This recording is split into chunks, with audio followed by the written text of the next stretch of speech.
Hello, tasty to everybody. Yesterday I spoke at the University of Colorado on this issue, but then the audio was not clear, so many people requested that I make a statement on this, especially on the issue of His Holiness Dalai Lama, playfully kissing a boy and saying something politically incorrect.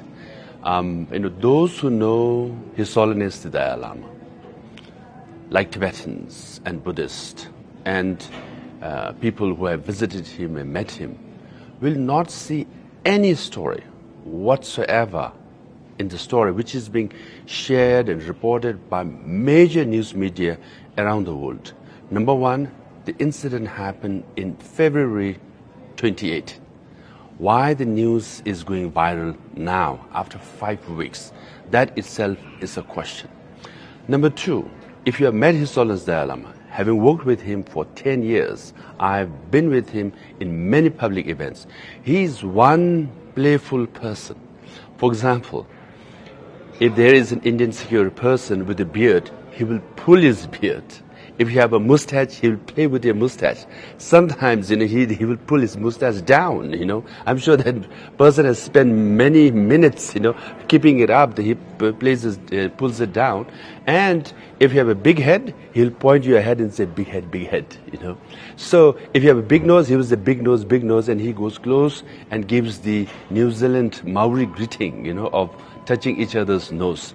So he's like that, all the time playing. And if you are bald, that's it. He'll rub your head and give you one spank. Sometimes quite hard. My security Kalayan used to get quite a few spank on his head because, he was bald. Now, imagine His Holiness Dalai Lama going to the White House, meeting the President of America. This can't be, as serious and formal meeting as possible. He meets President Barack Obama. What does he do? His Holiness says to Obama, oh, you have big ear. He starts playing with his ear. And what does Obama say? Oh, you notice, So in that very serious, highest level of meeting, His Holiness plays with people. Another story. His Holiness was giving a lecture at Harvard University Sanders Theater, and he had to go through this basement tunnel, and where there was also an office. So we had cleared the tunnel.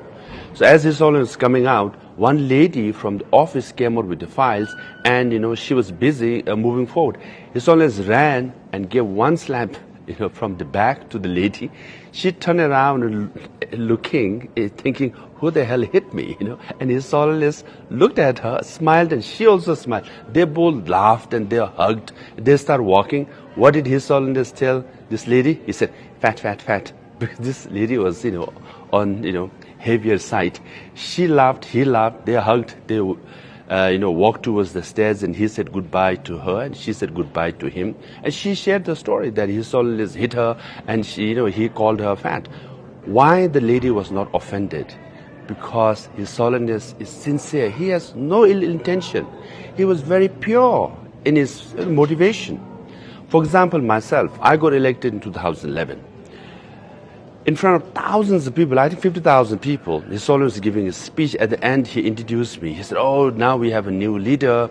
He's from Harvard and modern educated and all that. I was getting, quite proud. Then he said, his Tibetan is, of a school standard.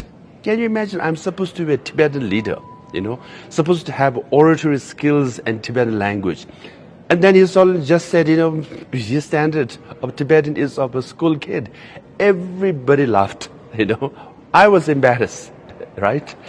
But what did I do? Did I feel anything bad towards His Holiness? No. Why? Because he's pure, he's sincere, he has no ill intention at all. I laughed with him. I was embarrassed. I wish he would be a little more politically correct with me in front of these people. But no, that's His Holiness for us, right?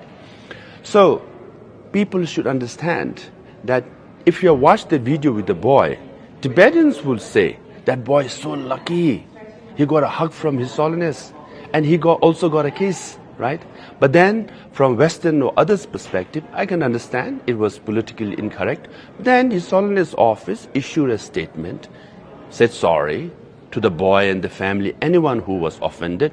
Now that's the end of the story. We should move forward, right? But then, this rapper, musician, what Cardi B, and saying, oh, the people in power abuse their power. We should protect our children. And she shares the story about His Holiness and the boy. I mean, come on, give a break. Let me share with you a story that no one knows this. Maybe barely 10 people know about this. During COVID, right? America was number 1 in infection and death. India was number 2. That's where His Holiness Dalai Lama lived, right? So I was going to Washington, D.C., and his personal physician, Dr. Sitanla, called me and said, hey, when you go to D.C., America is about to launch, Pfizer vaccine. If you could get some vaccine for His Holiness, because His Holiness is 85 now, entering 86 years old at that time. All the people who died, majority of them were elders. And His Holiness Dalai Lama was vulnerable, given his age. Right? So I came to Washington, D.C. This is in November of 2020, right? And I met people at the White House, the Deputy National Security Advisors and others, and I made a request. And I said, His Holiness is very, he's given his age. We need to vaccinate him and protect from COVID. And White House agreed. And then message was conveyed to the U.S. Embassy in Delhi. They also agreed, right? And then the vaccine was supposed to be taken to Dharamsala. Now the personal physician of His Holiness and the personal secretary approached His Holiness. You know what His Holiness said? He said, oh, please thank the government of America, but I don't want Pfizer vaccine.